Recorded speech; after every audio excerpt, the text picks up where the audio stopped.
police practices. But at any rate, we have some real changes in the practices of police over this time. Today, this doctrine still matters.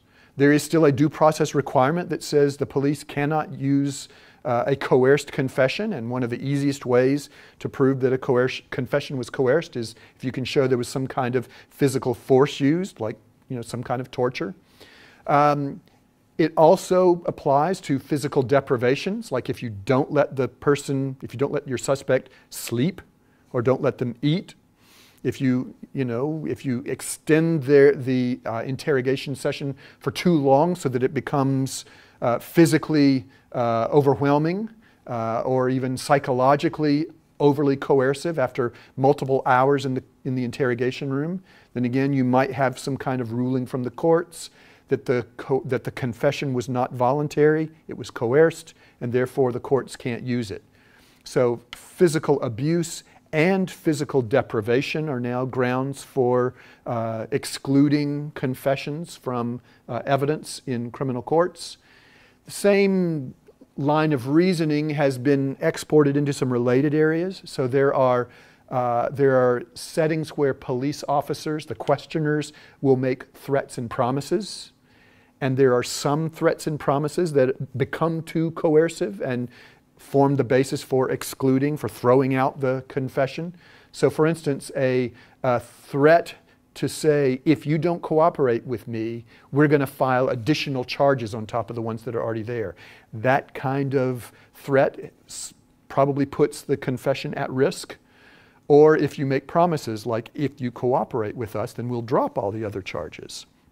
Or if you cooperate with us, we will not charge your spouse or your children or something along those lines. So those kinds of threats or promises can lead to a finding of coercion. You do have to show the causal link. You have to show that the person is confessing because of that coercive thing, that threat or promise that you made during the interaction, during the interrogation. So if the threat or promise happens very early on and it's hours later or days later that the confession happens, maybe there's not a causal link, but if the defendant can prove there's a causal link between an improper threat or an improper promise on the one hand and a confession on the other, then it gets thrown out. There are other threats and promises that are acceptable, something less coercive than the filing of extra charges or the dismissal of additional counts in the criminal case. But the general question here is, does the threat or promise tend to produce the sort of coercion that would lead to false confessions? There's also a set of cases that deal with police lies. What if they lie to the suspect and tell them something factually false? And again, the question is it the kind of lie that normally tends to produce false confessions? I would say most of the case law here allows for lies. There is no flat-out ban on lies during interrogation, but again, they're asking about the coercive effects of certain kinds of lies over others. So if there are lies about the nature of the crime scene, oh, we found your fingerprint on the car door, or you forgot and you left you dropped your personal item out of your backpack at the scene of the crime, or your co-defendant is talking right now. Even though all of those might be lies, they relate to the alleged crime or the investigation, and those tend not to be thought of as coercive lies. On the other hand, lies along the lines of what the relevant legal principles are. Are we going to have to prove our case beyond a reasonable doubt? Or what if you're lying about what the law requires the prosecution to prove? That's an example of a coercive lie.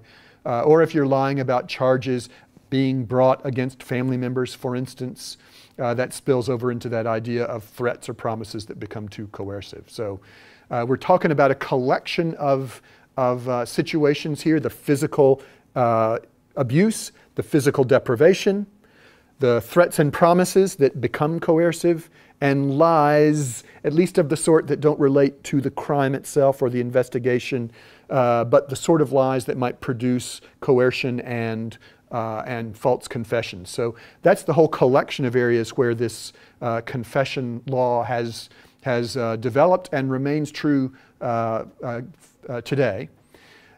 For next time, we're going to talk about an overlay on top of this whole body of law about coercion, and it relates to the Miranda doctrine that tells police officers about certain warnings that they have to give affirmatively before they can carry out an interrogation of a suspect. So we'll talk about those Miranda warnings when we get together next. See you then.